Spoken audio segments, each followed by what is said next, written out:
First of all, let me thank everybody for joining this inaugural Policing TV Roundtable, focusing today on police ICT.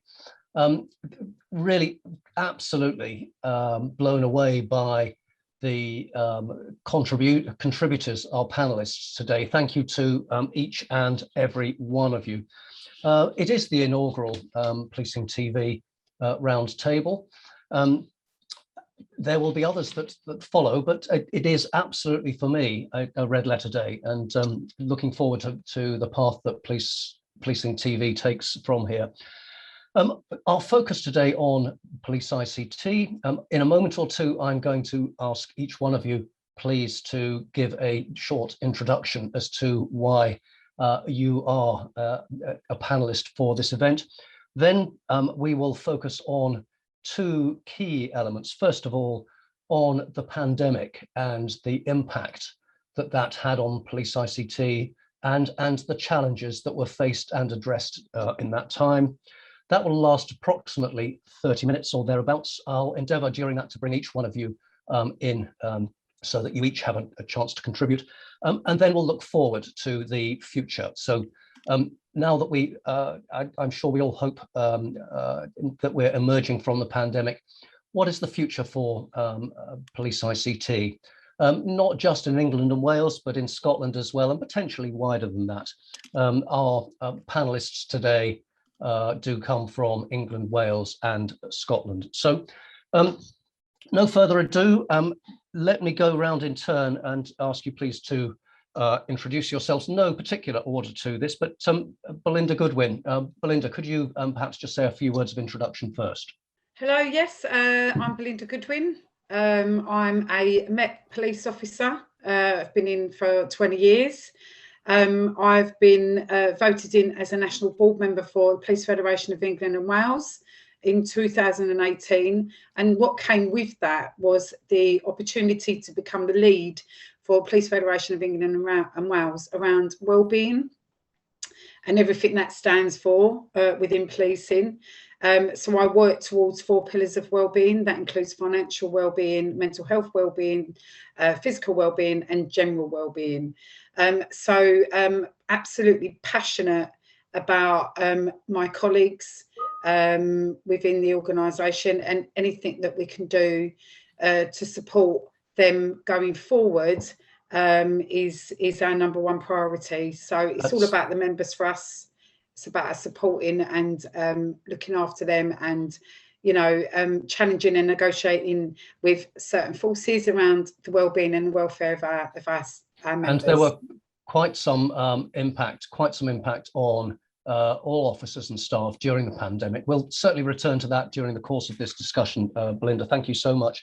So Ian Bell. Good afternoon, everyone. Ian Bell, Chief Exec of the Police Digital Service, a new business that's evolved out of the Police ICT company. Hopefully many of you will be aware of that. And then I guess before that, 12 or 13 years now across varying policing roles, from service delivery to a CIO for 3 police forces across Bedfordshire, Cambridge and Hertfordshire, and formerly, and the initiator of the NEP. Thank you so much, Ian. Paul Court, please. Good afternoon. Paul Court, I'm the Head of Digital Policing at Merseyside Police. I'm a Senior Operational Leader with 14 years experience in Merseyside. I went to the Met for 2 years during the pandemic, so my pandemic years were spent in London, and then I transferred back up to Merseyside. My background is uniform policing and organisational change, and I'm now leading the digital transformation team in Merseyside. Thank you very much, Paul. Russell Tilsted. Good afternoon, everybody. And so Russell Tilsted from 8x8. We are communication partners with Virgin Media. So, and what we do is we provide communications technologies into the public sector, including policing. Thank you so much, Russell. Remiss of me, right at the outset, please forgive me, Virgin Media Business, for not acknowledging you as the sponsors for this very first event. I'm going to blame the pre-match nerves for meaning that I skipped that particular acknowledgement. Most grateful for your support on this. Steve Hartshorn. Steve Hartshorn from the National Federation of England and Wales. I work with Belinda, who you've already heard from, and Simon Kempton, who you will hear from. I'm currently the lead for firearms, taser and less lethal. Also chair the operational policing committee for the Federation. So looking at all aspects of frontline response work, and I'm particularly interested in how ICT can help enable policing to respond to investigations, crime, but also perhaps working with our colleagues in the detective industry as well to see what other abilities there are there to give the public the proper service that they so richly deserve. Thank you. Thank you very much, Steve. And now to another Steve, Steve Turner, please. Yeah, so Steve Turner, newly elected PCC this May, up in Cleveland in the northeast of England. I'm APCC lead on for serious violence, and I'm also a member of the Police ICT board. Excellent, thank you so much. Simon Kempton, please. Afternoon, Bernard. Hopefully you can hear me. I work with Steve and with Belinda at the National Federation, and I'm our ICT lead. I have been for a few years. And in my time in that role, I've concentrated mainly on trying to build some bridges between policing, relationships between policing and the technology sector, with a particular emphasis on reflecting the specific needs of frontline policing when it comes to ICT. And I've been privileged to be able to do some work around that that I'm looking forward to continuing. Thank you for the invite. Thank you so much, Simon. Stephen, I can see that you have a wonderful Nottinghamshire PFCC background there. Stephen Mould, please, if you would, a few words of introduction. Well, first of all, it's Northamptonshire, not. Did I switch? Did I say? I do apologise. I was going to say, yeah, I was going to say the PFC, the PCC for there might not be too happy. Stephen Mould. Apologies. It's all right. Police Fire and Crime Commissioner for Northamptonshire, chair of PDS, overall enthusiastic of technology. Apologies for my slight lateness in a joy that is everybody's policing computer systems. It wouldn't let me out through it. Here in Northamptonshire, we're actually bringing together our police IT team and our fire IT team in one team under one leadership, with all the challenges that comes with. We're glad to be here. Thank you. Thank you so much. Anna Anderson, please. Afternoon, everybody. I'm Anna Anderson. I work in the marketing department for Virgin Media O2 Business. I will be sort of sat here listening rather than sort of participating in the discussion, but I'm looking forward to hearing from everyone.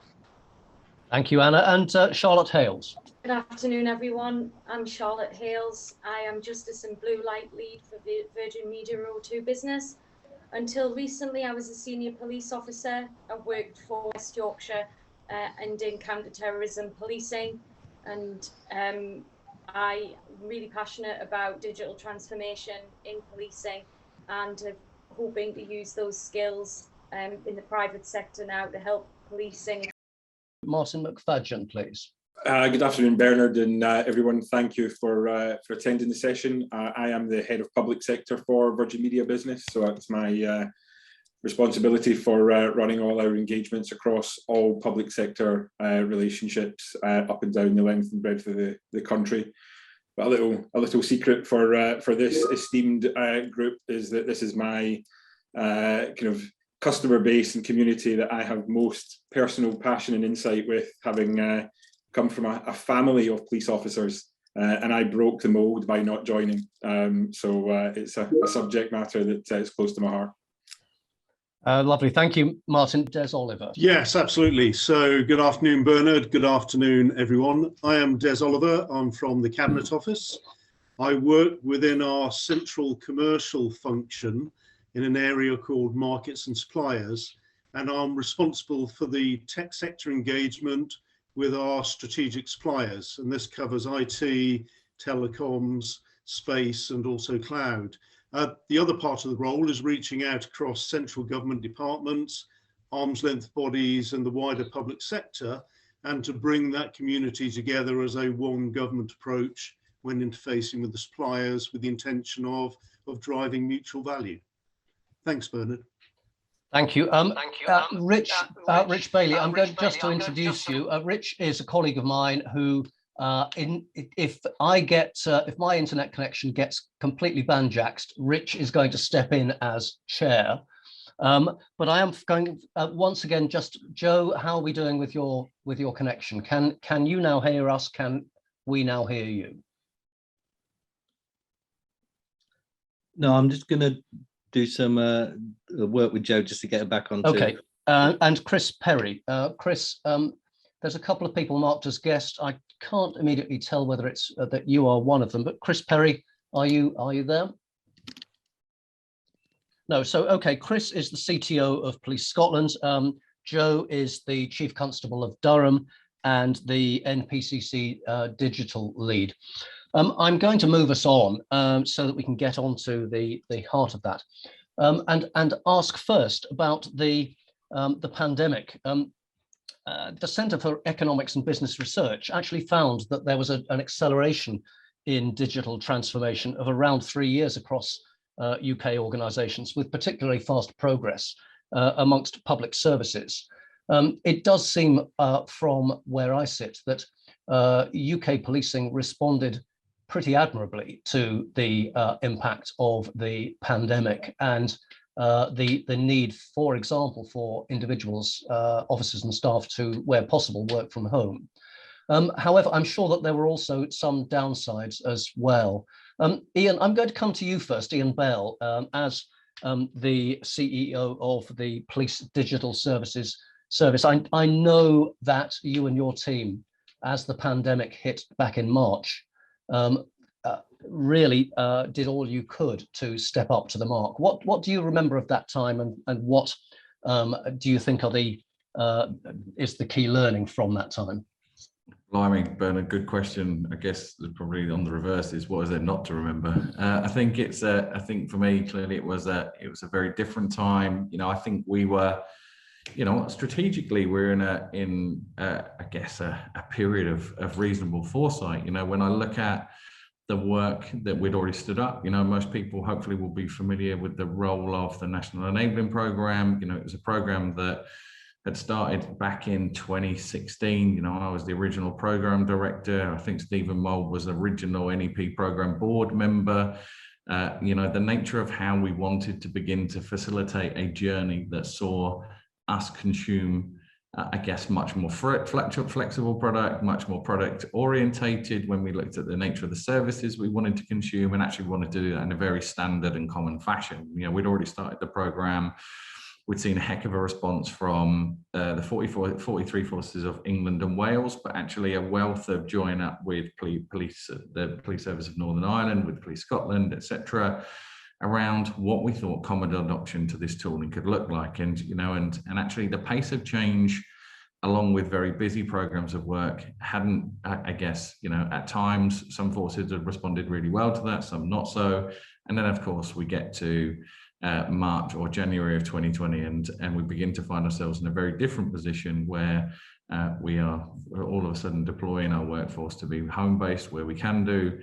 We are very rapidly running out of kit, you know, so being able to work with brilliant folk in the commercial supply chain to make sure that we are providing devices as quickly as we can, and seeing those services prioritized to a fashion to that extent. Bernard, you know, I'm grateful certainly with the link that we had, not only to the supply chain, but actually, you know, what the miracle job that forces did locally, you know, very quickly.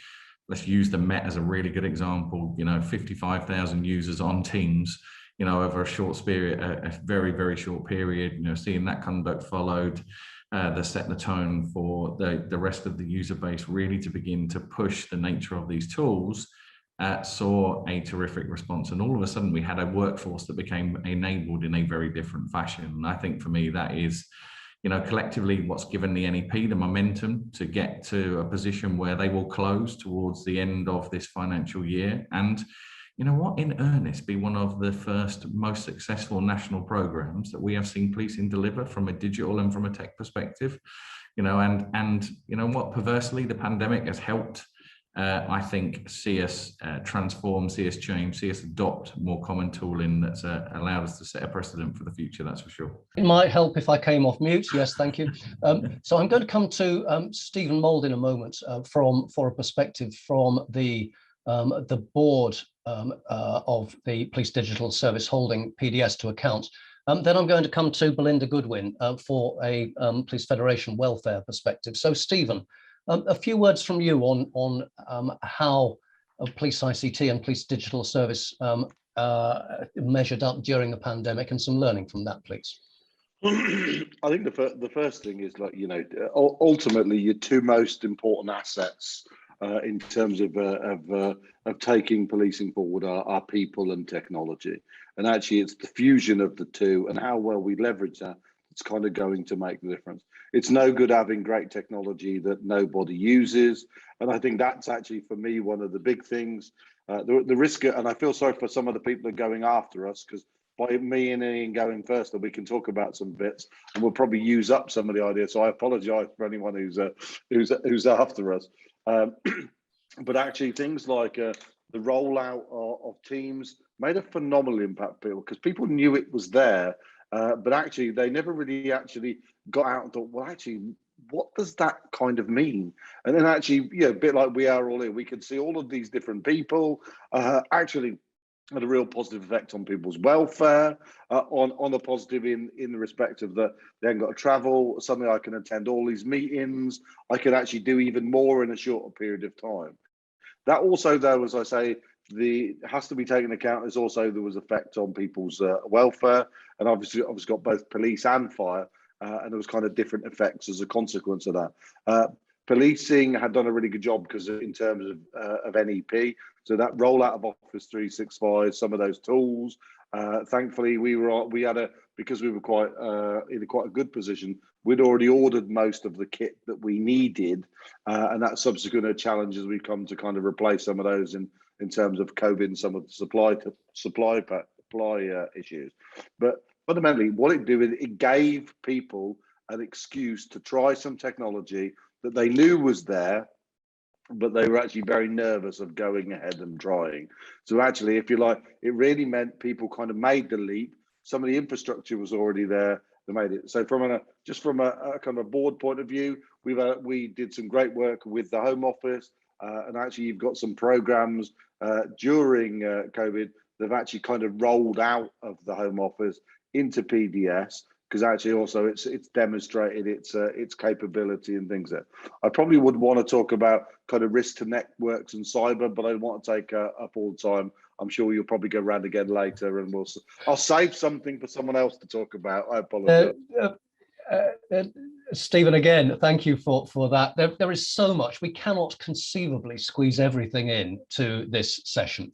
Belinda, I said I'd come to you next, as I will. I'm then going to try to come to Joe and then on to Chris Perry.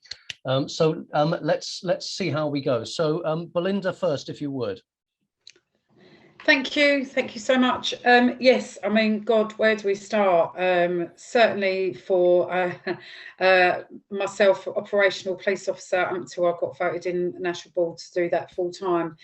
Absolutely huge, a huge transition. There was lots of police officers that could work from home, but there was lots, obviously, the frontline, they couldn't work from home. So they're denied the issue. And then when we were working from home, you ended up not feeling like you're working from home. You feel like you were living at work.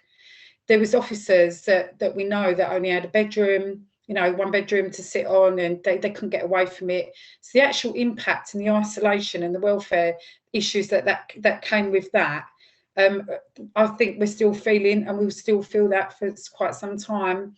Working from home for police officers was a kind of a dirty word, but like we've touched on before, it has become more acceptable because we had to carry on in that pandemic. But talking about technology, I mean, you're right, certainly with Teams, and we know as a federation, it enabled us to carry on and work, but therefore we were putting more hours in. I certainly have, and I know my colleagues on the call, Simon and Steve, we're working up to probably 10, 11 hours a day, as opposed to, travelling into work and coming home. So it's got loads and loads of issues, lots of impacts there. This year, our conference was the theme was policing under pressure, and when we done our wellbeing session with 2 response cops, the one thing that came out of that was the technology, and was the technology that they were having to use in their force. We've actually put in the crime reports on, etc., that they'd be keep complaining about it. It's not working. So that kind of brought that to the forefront, and there's some work that we need to be doing around that. Technology has come a long way in policing, but I still think we do seem to still have the cheaper option. I don't know why that is. It's probably because of budgets, etc., etc. But I think it's absolutely right from the fireboat that came before me, who said it's about people and technology. It's no good having great technology. We haven't got the people. We have got the people, but we haven't got great technology. I think in policing we need to do more. Thank you, Belinda. There's some real issues in well-being, and that may in itself be a subsequent line that we explore. Martin McFadgen. So from a Virgin Media business perspective, what did you as suppliers see within the policing and wider public sector space at the time that the pandemic hit and subsequently? Yeah, I mean, it's a broad question, that one, Bernard, but I think the initial wave that we saw from our customer community and public sector was the need to have certainty and surety of access for connectivity, because that was critically important as the underpinning infrastructure for all of the applications, all of the services that we've just talked about, whether it was Office 365 or Teams or any other service to operate on there. So there was lots of discussions with customers around guaranteeing connectivity, resilience where resilience didn't previously exist, that was now a mandatory requirement, and then looking at additional remote locations that perhaps were now being more utilised than they had been previously in the kind of pre-pandemic world. And then it came to kind of fast deployment of some of the applications and services that have been talked about. It was how quickly can we get devices, equipment, and applications into the hands and desks of the people who are now working anywhere, whether that be at home, in offices, whether that be head offices or remote offices. And it was a fast-paced kind of deployment and delivery of that.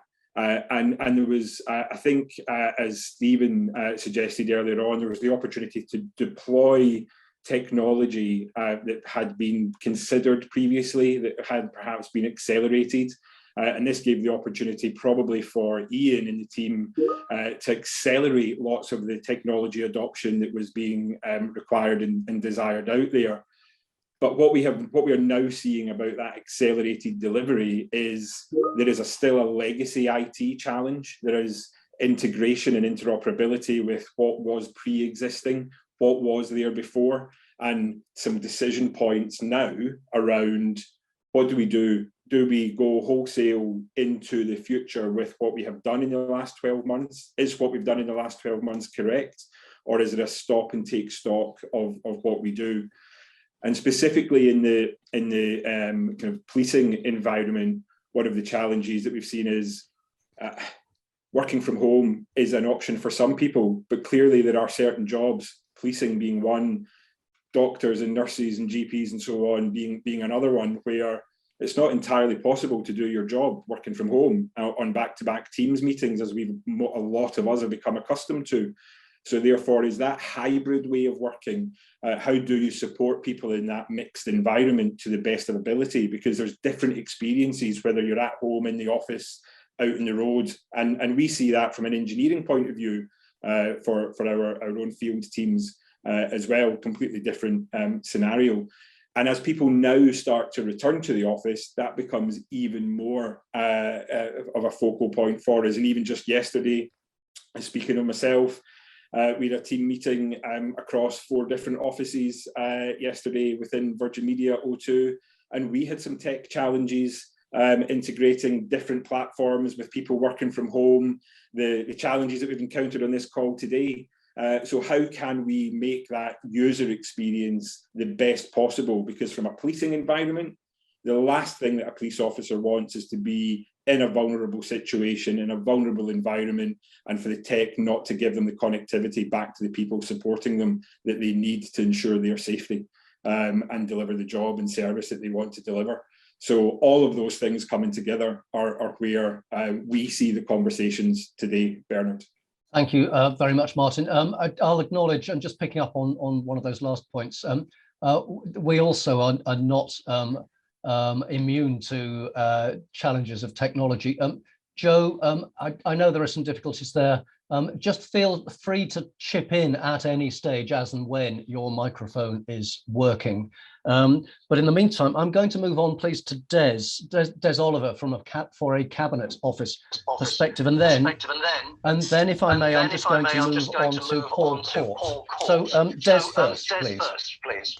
Thanks, Bernard. Yeah, it's a really interesting question, and what we've seen across both central government and the wider public sector is our partnership with key suppliers, such as colleagues from Virgin Media O2, has been really positive during the COVID pandemic.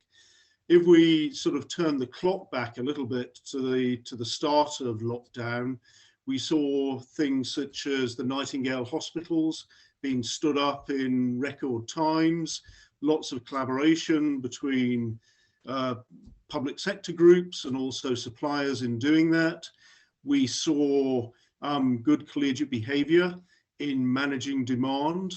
So where we were beginning to see spikes as various bodies were panicking and, for example, trying to acquire 10,000 iPhones and things of this nature, which effectively put huge amounts of pressure on the supply chain, we saw a lot of sort of smoothing behavior and rationalization of those kind of demands, and we managed to get through it. What we're now beginning to see, and this probably builds on what we've heard from others, is we've gone from a position of a lot of agile working to a situation now where there's far more hybrid working, and we're having colleagues both in central government but also across arm's length bodies and the wider public sector. Some are working remotely and some are now back in offices. This produces challenges to make sure everybody has the same experience. So if you're video conferencing, how do you make sure those sort of connecting remotely have the same experience as those in the room? And the other technical feature we're beginning to see is, with a change of working practices, far greater use of video conferencing and other such technologies, it's putting huge pressure on office locations. So the capacity demands are significantly greater than they were pre-COVID. And this is a challenge that's going to have to be addressed.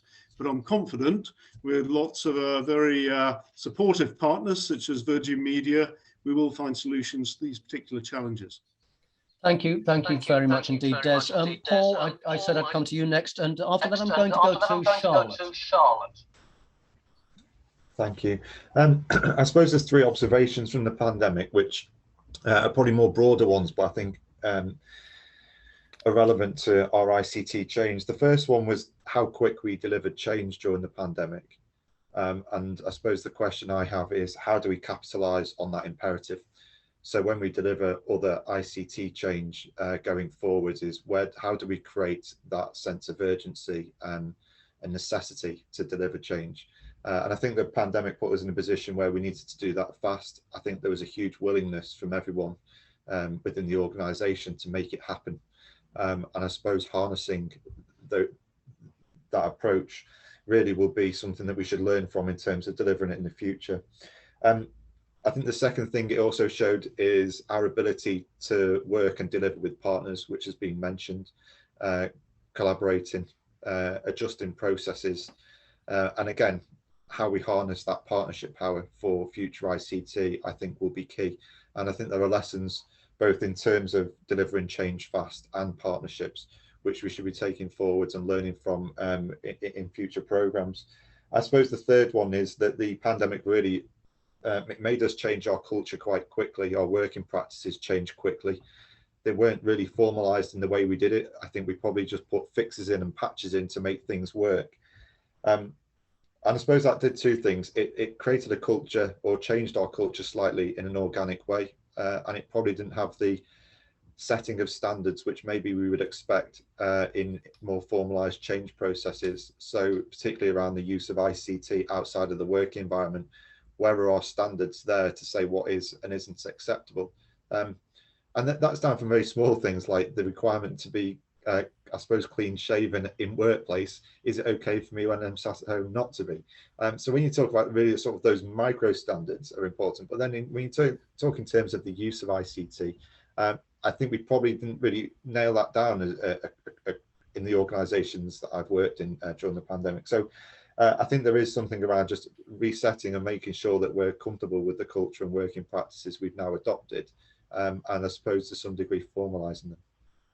Thank you very much, Paul. I said I'd come now to Charlotte. Charlotte, you have something of a unique position, being a former officer and now working as a significant policing supplier with Virgin Media business. And so your perspective on pandemic and how, with that unique perspective, what are your thoughts?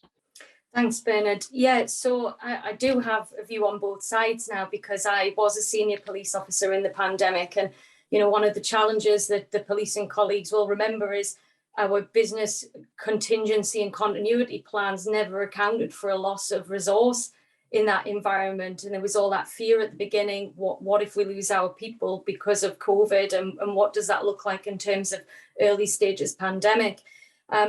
And that transition to software such as Microsoft Teams really not only enabled policing to continue to do what they needed to do in a virtual sense, but also really, really importantly, it was those conversations with partners and that threat and risk management, for example, multi-agency public protection arrangements, where initially people were talking on an old style conference phone, and there were so many risks with that, and that information sharing, once Teams came into play for other agencies, was a really, really important step in managing that threat and risk, and realizing that actually you didn't need to just get everybody into a room anymore, and you could do business in a different way. One of the other things I saw is a transition to more virtual engagement with the public. So, you know, having teams of police officers and police staff who were able to have contact with the public and take statements and take accounts and do things virtually in order to be as efficient as possible and best use the resource. So it's really interesting for me when, you know, Martin references specifically around hybrid working and the dynamics and the challenges of hybrid working for police officers and staff dependent upon their roles. But actually, I also think there's something about what is hybrid in terms of service to the public and interactions with partners, and how actually we can continue and expand upon those virtual options, which will make policing more efficient and effective if we consider it in a more transformational way. I think it was Belinda, for example, who mentioned about cheap and budgets and so on. And I'm really seeing the view of how important connectivity is to policing. And, you know, to me previously, it was just something that was there in the background. Technology was just something that our IT teams did. And I didn't really think about it in a transformational way. And I thought that people weren't asking the right questions. And I think that's the key here. Is my question is, you know, how do we get policing to think in a more transformational way, rather than a transactional sense of we need this product, we need this solution? Actually, there's a much bigger conversation to be had here, so that it's not just a case of buy cheap, buy twice, which I have seen and experienced in policing myself, and making sure that the technology is rolled out quickly, so it's not out of date, and that it meets the requirements of frontline officers who are so busy and under significant pressure, has an immense impact on their well-being and a huge impact on service to the public. But I think that investment in transformational or digital transformation rather is absolutely key to success for the future in policing. So how do we keep up that momentum for policing after those experiences in the pandemic? Thank you very much, Charlotte. At that area of transformational, I will aim for us to return to when we focus onto the future. Before we get there, though, I just do want to invite contributions from Steve, and Simon prior to our moving on. So first of all, if I may, Steve Hartshorn, your thoughts, please. Thank you. Some really good points made there. The last speaker, I think it was Joe. For me, one of the solutions is we need proper long-term funding, because much like there's going to be an inquiry into COVID, we need an inquiry or a review of the basic comms that we had from the very beginning of the pandemic to where we are now, to make sure we've got that commonality in place, be it a preferred option for communications in the cloud to a backup option. Certainly my experience is that policing got to grips with it very quickly, but working with our partners at the Home Office, civil servant, they weren't. Talking to the government, the cross-platform, they were using Zoom, we were using Teams. Is there a way we can now have a common set platform, because this will happen again? It's not if, it's when. There's bound to be other future issues. So we need some proper long-term funding now to look at those problems of, have we got the right IT? Does it keep pace? You know, it's if you look at certain providers won't use Lenovo laptops because of where they come from. Is everyone else secure using those laptops if working with other partners?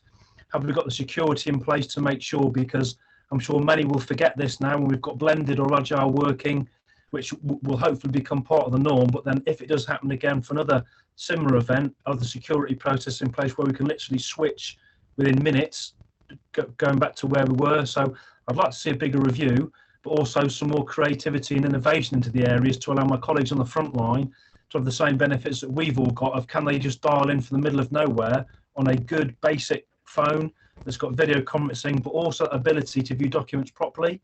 You know, I can look at most documents on my phone, but some of them just don't open because it might be an Apple phone or an Android phone, and there is that difference in sending out certain things on the same platform. So a good review, look at the way forward, and that's it. Thank you. Lovely, thank you, Steve. Russell, I didn't mention your name in that list of those yet to chip in, and I could see you nodding when Steve there was mentioning platform. So I'm just going to give you the opportunity now, and then move on to Steve Turner after that. Thanks, Bernard. And yes, Steve, it's almost like you're on the payroll, 8x8 there, right? So thanks very much.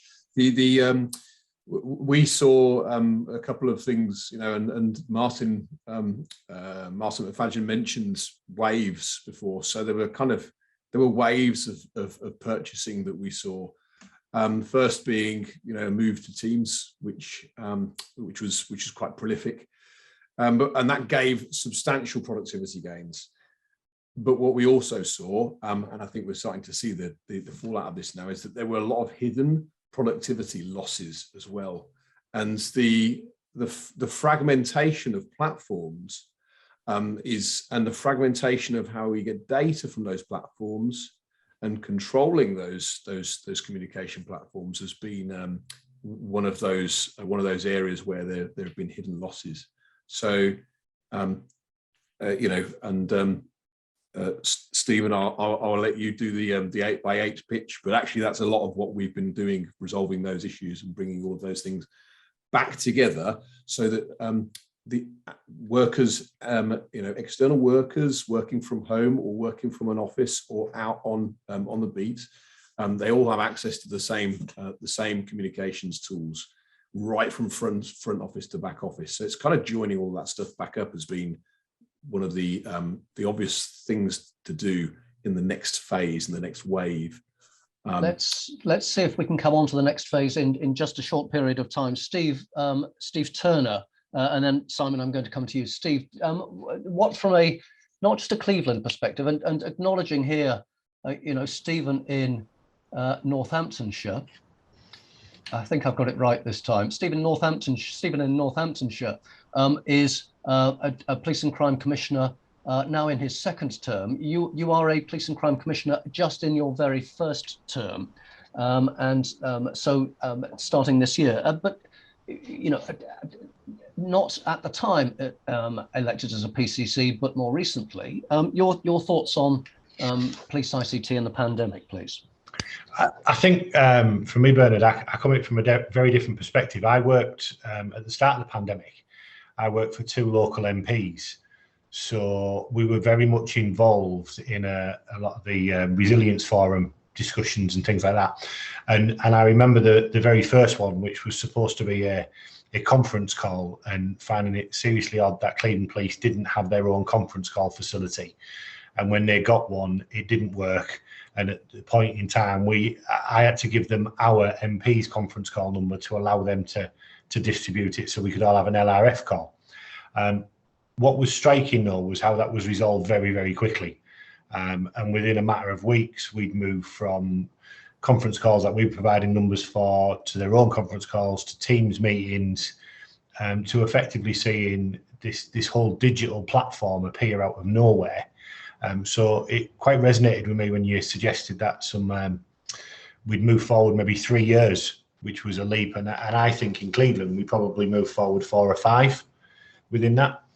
Now, since coming into the role, I do find, like many people who work in policing, some of the ICT quite frustrating. We do seem to be behind the curve on some things, not on others, but on some things. And I'm quite surprised at the disparity across forces. So I talked to some of my colleagues who take some IT as for granted, and I talked to others that think it's out of this world what other forces have. So and from my perspective, so whether it's an Apple product as opposed to a Windows-based product, whether it's fully integrated Outlook system and using Microsoft Office, right, to all those types of things. But I think generally, certainly here in Cleveland, we're definitely on a journey and it's definitely moving forward. What I'd like to see and what I'd like to see the discussion go to is how we can really integrate modern technology much closer. So whether that's talking about things like facial recognition, we're heavily invested in looking at an app to report crime here in Cleveland and what we do with that going forward. And I think there's a lot of cutting edge technology out there that we maybe don't look at, and because we haven't got the right infrastructure to take that forward. And that's hopefully something with the likes of my colleague Stephen on the Digital Services Board, we can look at and try and really take policing at the cutting edge. Because one of the scariest things I've heard in my time here is the criminals we're trying to catch are far more IT savvy than the officers that are trying to catch them. And that's a worrying thing, and I think it's something we need to be ahead of. A fascinating journey there in Cleveland. I've seen recently your intentions of developing an app better to provide a service to the Cleveland community. We may get a chance to return to that, time allowing. Simon, over to you, please. Yours may be the last contribution before we move on to looking into the future, although I will try Joe again and see whether we can get Joe in on the call. But Simon, over to you. Thank you, Bernard. I was going to come at this from a slightly different perspective, but having heard some of the contributions, I'm really encouraged, and particularly actually colleagues from Virgin Media, Martin and Charlotte. I wanted to reflect on some of the things that have been said. So policing, we're a flexible bunch, we're agile in the way that we approach things. If you give us a problem, we'll improvise and we'll adapt and we'll overcome. I'm speaking to you from a laptop that's stacked on all sorts of different things because of having to do some similar challenges, overcome some similar challenges myself. Whilst that's all positive and it's all true, we can sometimes be very slightly resistant to change. Or maybe actually the word resistant isn't the right one, maybe it's fearful of change. And what the pandemic did is it forced us to be innovative in our approach. We didn't have a choice, we had to look at different ways of doing things. Some ways perhaps had been unthinkable until last year. It was always accepted that if you were a police officer, you could not work from home. There was no way that that could be achieved. And what the pandemic showed us is there's some roles actually where that is achievable. And there's a lot of good learning from the pandemic, and it would be a shame to lose some of that innovative approach as we come out the other end of the pandemic. I don't think we will. I'm hopeful that we won't. I know of at least one force, for example, that's currently reviewing its estates as it was looking to move into a new headquarters facility. Do they still need the same facilities? Can they make that investment in different areas instead to make the money go further? So while that's all positive, it's also, I think, highlighted some gaps as well that we need to be aware of. Hardware and software, I think Steve, the PCC from Cleveland's just made the very good point. I'm a bit of a techie myself, which is why I ended up in this role for the Federation. Yet I like having the the new phone and the new tablet, but I know that most criminals, particularly those that are fairly well organised, will have better, more ready access to good IT than I have. So I think we've got an opportunity, and Martin touched on some of them, to close some of these gaps, particularly around infrastructure. What the pandemic showed us is, if you're in some of the more remote areas, you won't have the same access necessarily to high-speed broadband that facilitates that sort of agile working. And yet members of the public in those areas deserve exactly the same response from the police when they dial 999. And when we're on a meeting like this and Joe's comms are failing, it's frustrating. But that's all it is. It's a first world problem. Some elements of policing, lives are at risk, and we cannot afford to have infrastructure let us down, because members of the public, police officers, will be put at risk. And ICT is only as good as the infrastructure that underpins it and the training that we give to our people. And that's one of the things that we're going to have to take forward. I like the way that we... Go on. I'm ever so close, I promise. I like the way that we started to put frontline officers at the forefront of some of our policy decisions. We can't lose that. We cannot be top-down led when it comes to IT provision, because it's only as good as it works on the street. And if we get that wrong, we'll let the public down. We need to retain that approach as we go out the other side. Simon, thank you so much. So let's look ahead, if we may. Stephen Mould, I'm going to come to you first. I know that you are pushed for time. One thing that has always struck me in my advancing number of years in working in policing is that the governance structure is a real challenge. Now, I will leave it to you to answer whether or not, I'll leave it to you to determine whether you want to come back on the spaghetti junction that is policing governance.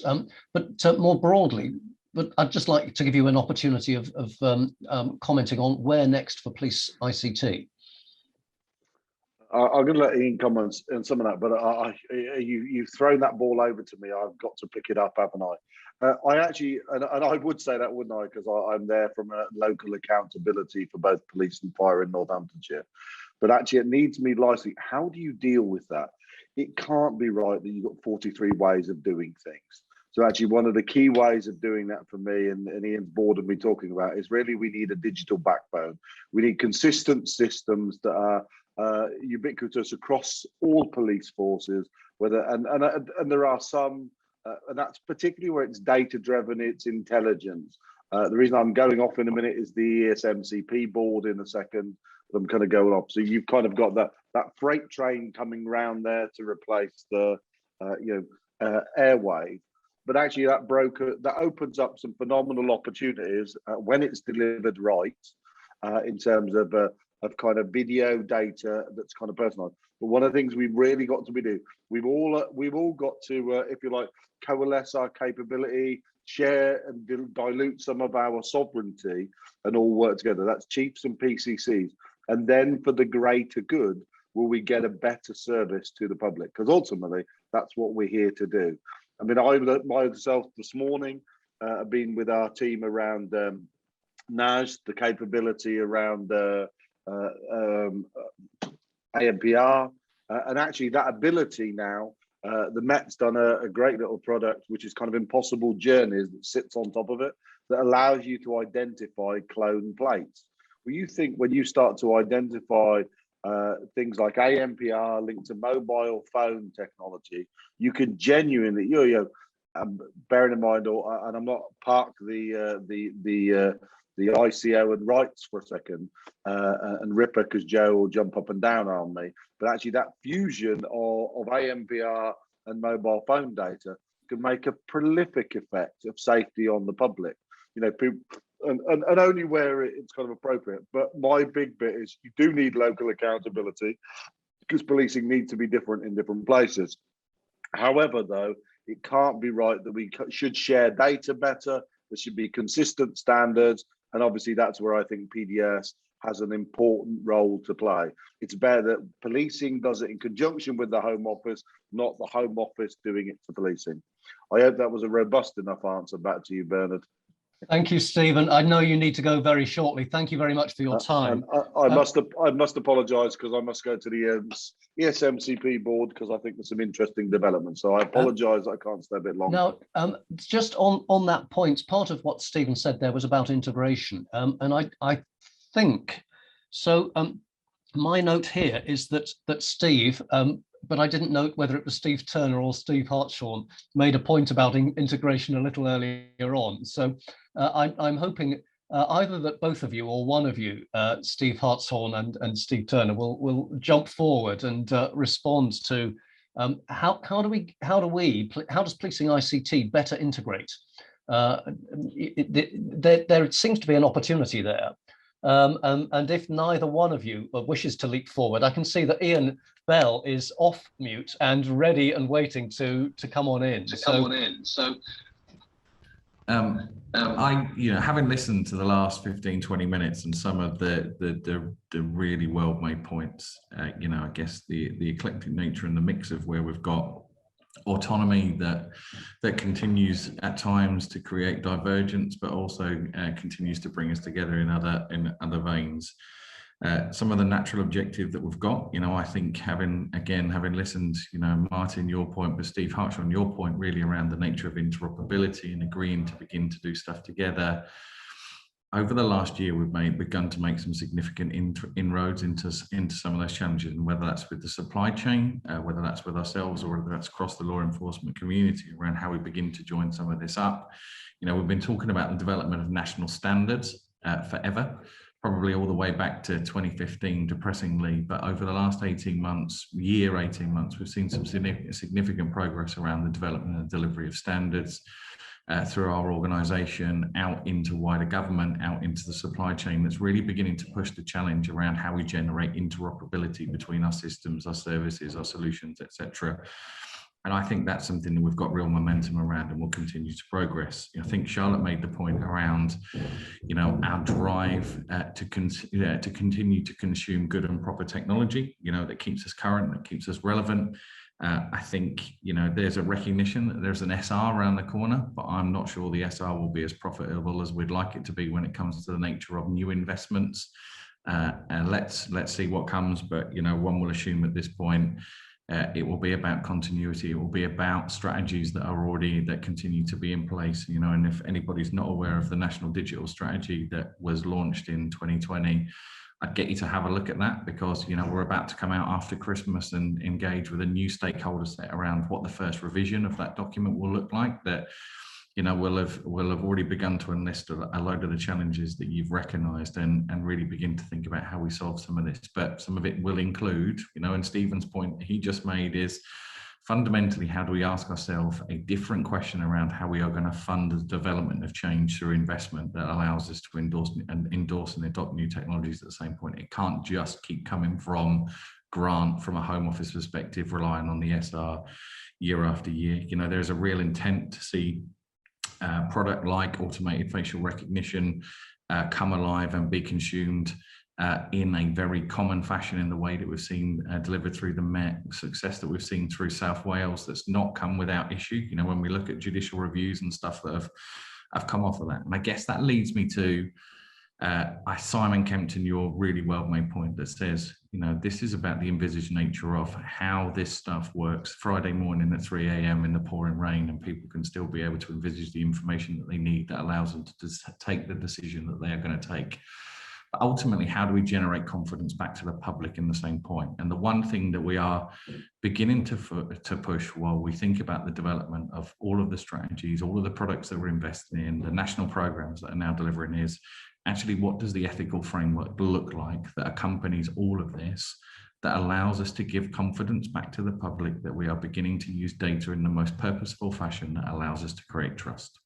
And I think, Bernard, with all of that, if we can get that right, we're beginning to lay the foundations with new roles. I look at the development work within PDS. We now have a chief data officer who is beginning to relook at policy, begin to relook at platforms, begin to work on behalf and with forces around the nature of decision making that can bring some of those capabilities together that will give us greater efficiency, greater productivity, greater pertinence within our data, that ultimately drives us to where Simon, Charlotte, Russell, Steve have all been from. Belinda primarily, you know, her perspective around the nature of our workforce and ultimately looking after them. You know, we are heading there, but it doesn't happen overnight from where we have come from such a deep legacy perspective, I guess would be my only point around managing expectation. So thank you, Ian. Steve, you were about to chip in. After Steve Hartshorn, I'm going to come to Martin. Yeah, thank you. For me, it just needs a form of action. We need to look at a basic operational requirement of what is the absolute basics that a PC in Northumbria would need to communicate with a PC in Devon and Cornwall. If we can solve that problem, we can solve some of the local problems. We had it to a degree with the airwave system, where I could speak from the bottom of South London as my colleague in the north of Scotland, and it worked crystal clear. And yet sometimes I couldn't talk to my colleague on the other side of the M25. So if you can resolve some of the basic issues, but for me, it's about what is IT being used for? It must always be used as complementary to boots on the ground, to that physical presence of the police officer, not just when we're responding to crime, but also to see officers patrolling for that confidence in the public. So whatever we've got, that if a control room can send it out to colleagues on the beat, can they view it easily? You know, I found myself in the past couple of years, my eyesight is degrading, I'm having to wear glasses. Some of the print we send information on is minuscule. Even if you've got a magnifying glass and you're zooming on the phone, it's too small to be useful when you need to look at it quickly and professionally to make a decision which could potentially land you in court. If you've got a use of force, you've based it on something you've seen on an iPhone 8 Plus with a big screen, that's not good enough. You know, we've got officers to carry tech around with them. Can they carry it properly? Are there better resources in the local neighbourhood where they work? Because if you're in a vehicle, you can carry it. For me, Carry on, Steve. No, that's it. It's just, can we look at some of the basics which we need? And then we need action. We need the MPCC to get together, stop talking waffle, pull the fingers out, press the government for some proper long-term funding so we can invest in tech for 5 to 10 years and get us the kit that we need, that we can grow. Because as you've said, the criminal organised crime networks, they've got billions of pounds they can throw at this. EncroChat, you know, there's one example of how they got around crime. It took a long time for us to get ahead of the game in that. There's other things that we need to look at, but we need action. We get too many surveys, too much talking. Officers on the ground need the kit and equipment and the tech to support them. And until we can fix that aspect at the MPCC level, we'll always be talking about it. Thank you. Thank you, Steve. I'm going to go to Martin as flagged now, and then I want to come back to Belinda. I just want to pick up on the welfare and well-being points that is incorporated in Steve's comments there. So Martin first, please. Yeah, thanks, Bernard. And I think I touched on the interoperability piece a little bit earlier on in respect at the pace at which technology and new services and applications were deployed and the challenges that then created, but kind of were worked through during the last kind of 12, 18 months or so. And it's now that people are taking stock to say what is actually required in terms of customer delivery, customer being the kind of service of kind of policing and safety for citizens and communities in this environment, and what's the expectation. And if we reflect on what's happened in the health sector recently around all of the GP appointments being all virtual appointments, to now last week's announcement of funding available to get GP appointments back to being face-to-face for a kind of realistic balance of what the public require and are looking for from that public service, then that's the important part here, I think, is understanding how do you deliver what is expected by the public in a coherent, joined up, consistent manner. And I'll make no apology for as my accent says anyway, I worked through the kind of coming together of 8 police forces to 1 with Police Scotland, and there was the kind of phrase coined there that we didn't want it to be Taggart or Hamish Macbeth being kind of the kind of policing experience in the wrong part of the country. They wanted to maintain that level of engagement and experience that they had been used to. And why should it be different because of where you live? It shouldn't be substandard.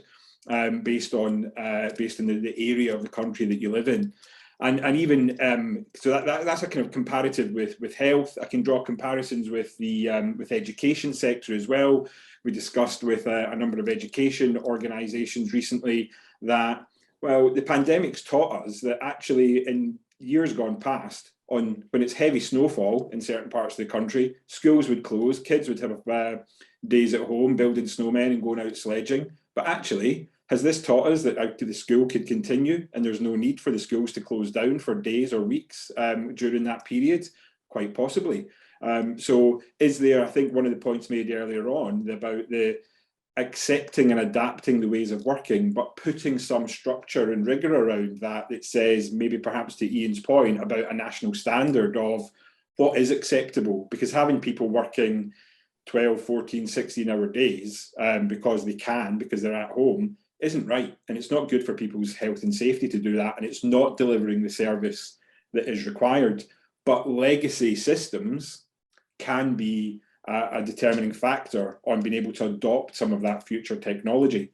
So funding, coming back to the point and kind of closing out here, Bernard, I think a critically important point is having an agreed funding programme that allows a drains up review of what legacy IT is still there, that is preventing not just the adoption and delivery of services that we expect today, like Teams, but if we want to move to what I'll refer to as futuristic vision of some of the automatic facial recognition and points that have been discussed by some of the colleagues involved in these initiatives, futuristic to me, is that capable? Is that possible on the legacy IT estate that still exists and is a barrier to current day technology being delivered?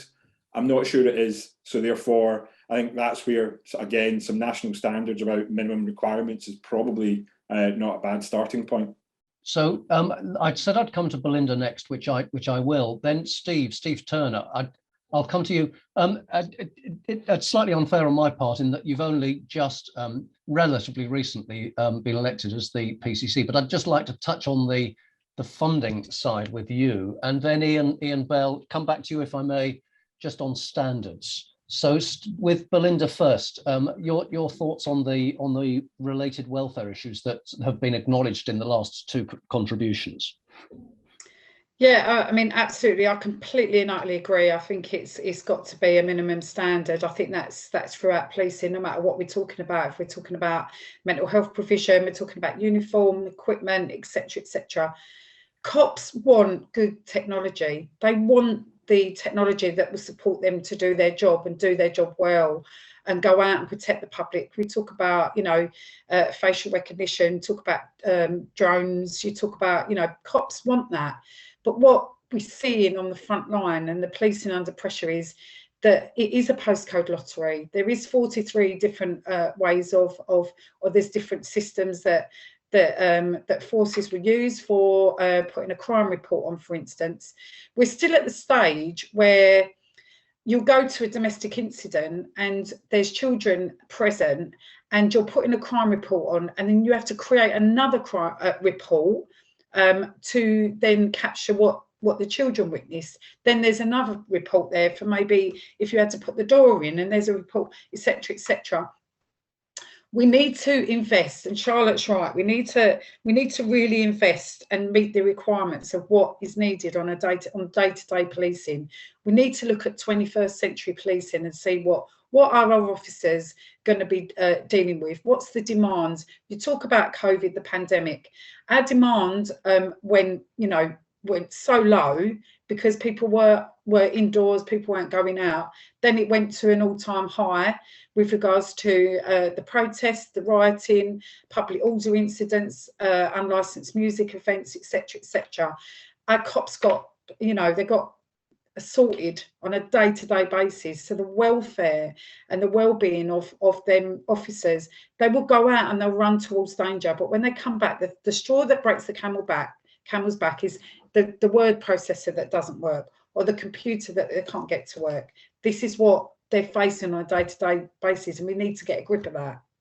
So a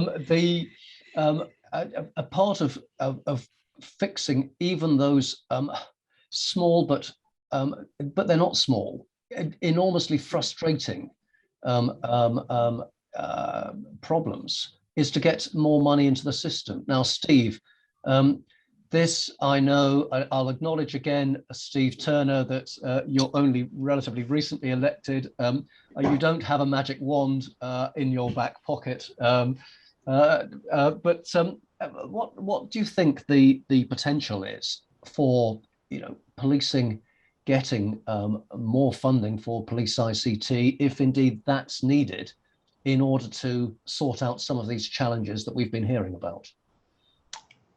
I think there is a magic wand, and I think it comes in the proposed powers of general competence for PCCs. And it's one of the things where, when you look at the few PCCs that have responsibility for fire, and you talk about fire governments, and fire services up and down the country do have powers of competence, general powers of competence, that allows them to be a little bit more financially active. And what you tend to find in a lot of fire brigades, that they're a bit more flush with cash. And I know that's very generic and it's probably unfair on some, but that is something that comes across. I personally believe that as we move forward, by allowing police forces to have, and PCCs to have, general powers of competence, there is a lot of investment we can make. There's a lot of estate out there that's been sold off for effectively peanuts, because there was no way that a force could do anything with it. Whereas with the right investment, we could have seen significant improvements in the force. Now, I'm not saying all of that is ring-fenced around ICT, but one of the reasons for giving general powers of competence to PCCs is to improve the welfare and crime and for the benefit of all. And I am fully in agreement that we do need that investment in ICT, and that investment will give a better service to the residents we serve.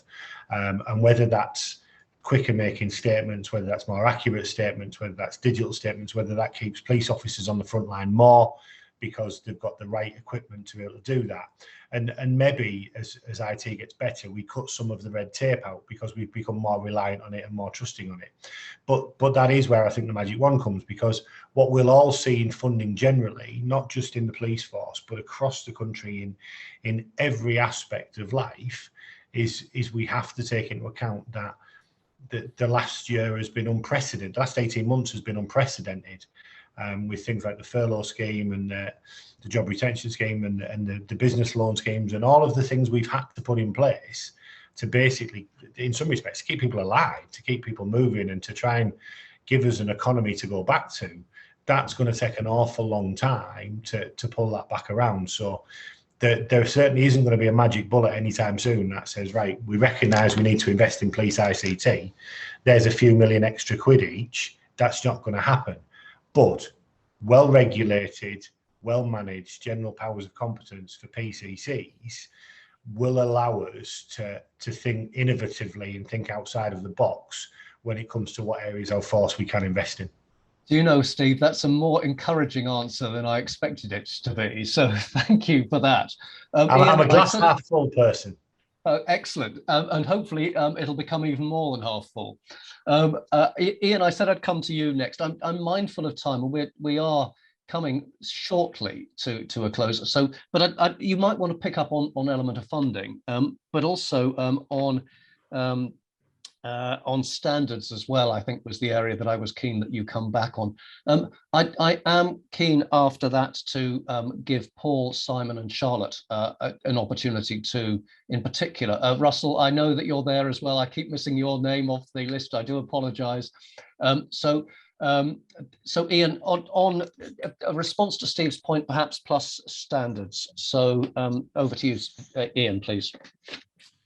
So I'm with Steve. Everybody knows, Bernard, I am ever the optimist when it comes to improving the capability with investment that's gone before that hopefully sets a precedent for investment that might follow, because we seem to have been progressing in the right direction.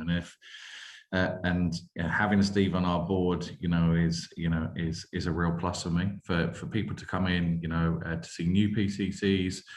To encourage a like of thinking between themselves, complement that with the chiefs that we have on our board, and the development of the organisation and the thinking that exists within it.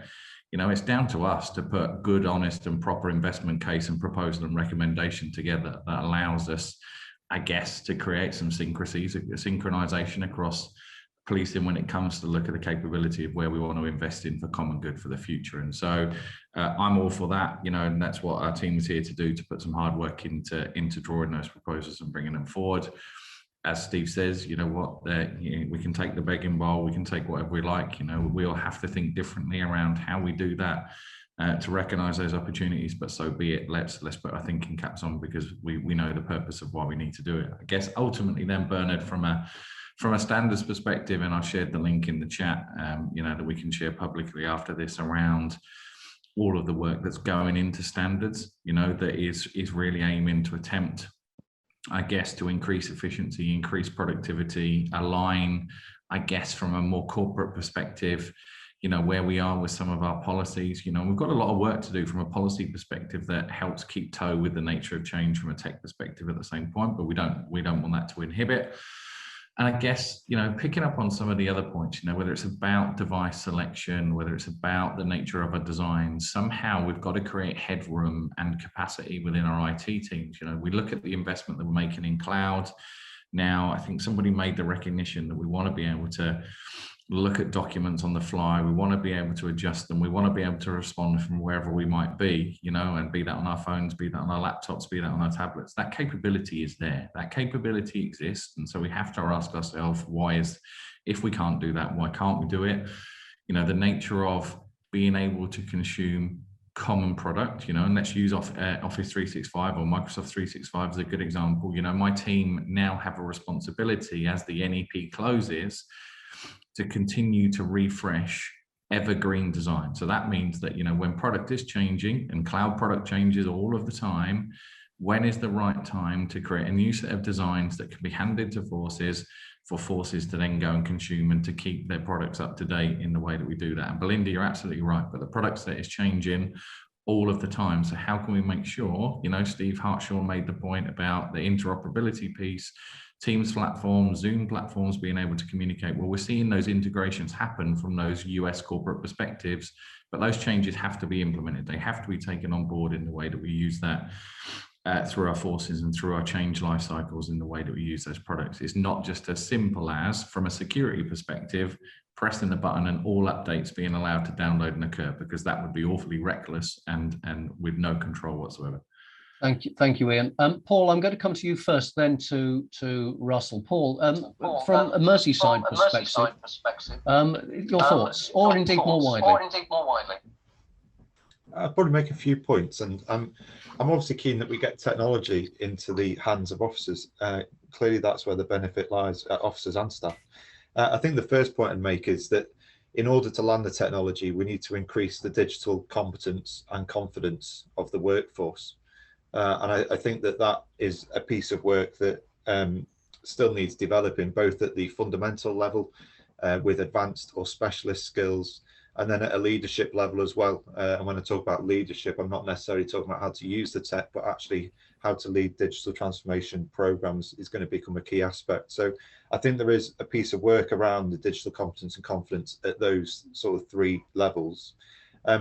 We've seen that the NHS has run the campaign #Data Saves Lives. And I think that really highlights the importance of sharing data within the public sector. And I think from a policing point of view, we spoke before around officers having to update different pieces of information at the conclusion of a domestic incident. What I'd say is, what access do officers have to the right information when they're attending the domestic information that is wider than simply just what we hold on Merseyside databases? What do our partners know, and what are they willing to be able to share with us so that we're fully informed when we attend? So that actually the provision that we put in place doesn't just solely relate to a policing response, but actually a wider partnership response. Go on, carry on. And then I suppose my final point from a Merseyside perspective is, I'm keen to work with, we talk in policing around most similar forces, and actually understanding our digitally most similar forces, so that we're not collaborating solely with people on a geographical basis, i.e. Northwest forces are coming together. If we don't share the same infrastructure, that can sometimes be a challenge and a hindrance. So actually understanding the digital landscape across the country, so we've got our digitally most similar forces, then will help in collaboration whilst we continue to have a model which has 43 forces operating in those 43 different ways. The most similar forces key point. I am, however, coming over to Russell now. Feel free to pick up on the most similar forces, Russell, but I'm intrigued by Paul's point there about wider agencies and integration beyond policing. If you wish to comment on that, I'd be very interested. Otherwise, it's a more general invitation to you. I am then going to come to Simon and finally Belinda to you, sorry, I beg your pardon, to Charlotte to close. So, but first, Russell, to you, please.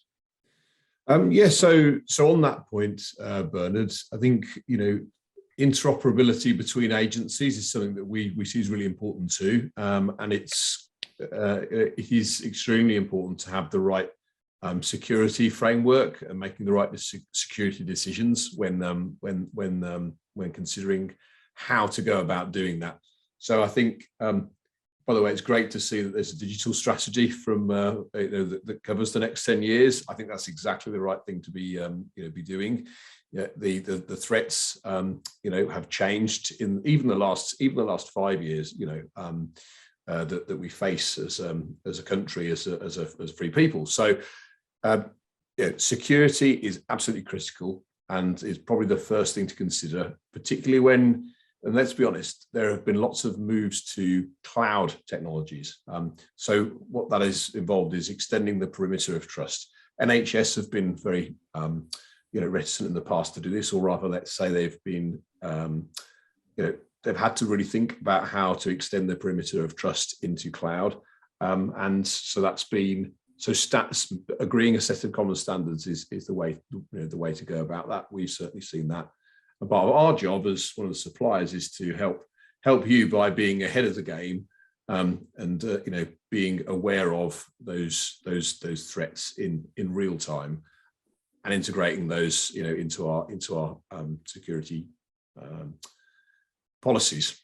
So very helpful, thank you. And so Simon, going to come to you, and then Charlotte to you in closing. Thank you, Bernard. I won't labour points that have already been made. It's unhelpful. I would touch very briefly on interoperability before moving on. The point's already been well made. We're on the eve of the largest ever movement of policing in UK history, as several thousand officers head north to Glasgow for to support the operation for the UN Climate Conference.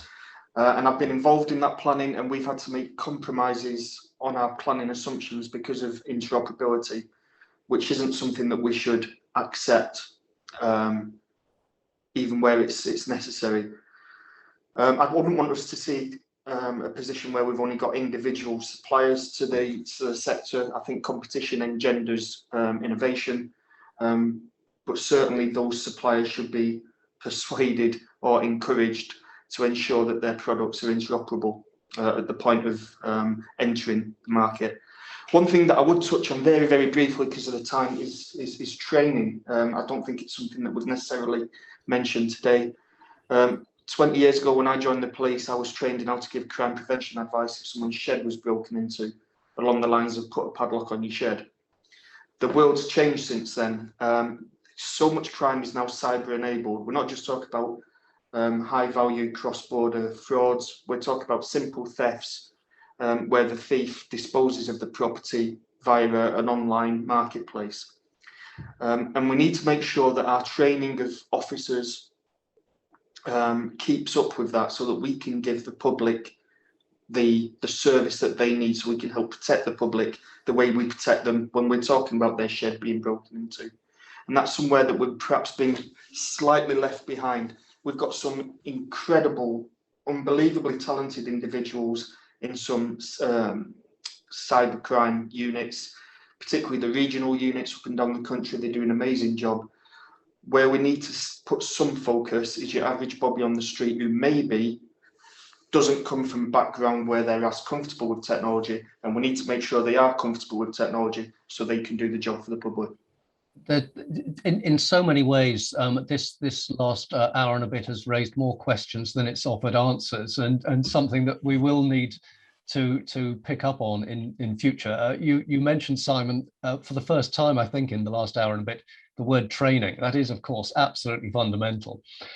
Charlotte, I'm going to come to you. We have a couple of minutes left. To you, the opportunity either to add or to reflect on this event, for which I'm most grateful for Virgin Media Business's support. Really is very much appreciated. But your reflections, perhaps, just in a couple of minutes, if you would, on what we've heard this last hour and a bit.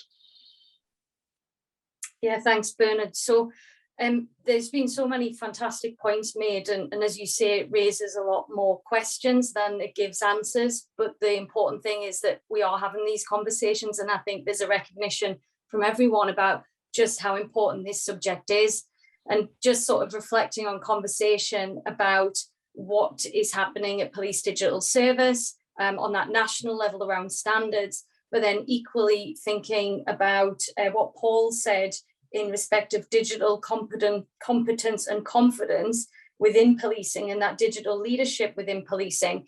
I'm thinking from my view in a new role at Virgin Media O2 is around security and around helping policing have trust and confidence in Virgin Media, and trust and confidence in suppliers to help them through that journey. And, you know, trust and confidence is something that policing talks about all the time. And when I joined Virgin Media O2, that's the conversation that they're having, trust and confidence of customers. So there's that really strong link with us wanting to support digital transformation. I think looking at where we're at now, I see so many transformation opportunities that doesn't require a great deal of work for policing. I think there's so many things that can enhance our public service now in terms of, you know, contact methods, how officers and staff are engaging with the public, you know, reducing the means or the need to travel in all instances, so that the police officers, who are a finite resource, can do as much as they can with the time that they have. And then there's that longer term view, things that we might aspire to, where the days of, it's not just in movies where drones show up to a scene or an incident before police officers can get there in order to assist in dealing with that situation. There is that conversation about facial recognition, which really interests me, and the wider conversation that needs to be had about those things. So considering, for example, you know, the legislation states that somebody's arrested and can have their fingerprints and their DNA taken and their photograph taken. Well, it's how that photograph is used in the future to enhance facial recognition and build that database in the same way that we have a DNA database. And similarly, it's how civil aviation allows the use of drones to an extent that it could really revolutionize how policing interacts with the public, and how that technology can enhance what they do and make them as efficient and effective as possible. So that's just my thoughts, Bernard, there. Thank you so much, Charlotte. I'm sorry slightly to rush you right at the very end there. This has been, for my part, an absolutely fascinating discussion over this last hour and a bit. I was a little nervous, more than a little nervous earlier in the day with this being the inaugural Policing TV event. It's gone fabulously well. I'm very grateful to each and every contributor. There are so many things here that we really must return to. My thanks again to Virgin Media Business for their wonderful support, really very much appreciated. In closing, thank you all. This recording will be available shortly for others to see, and there are some great contributions for others to be picking up on.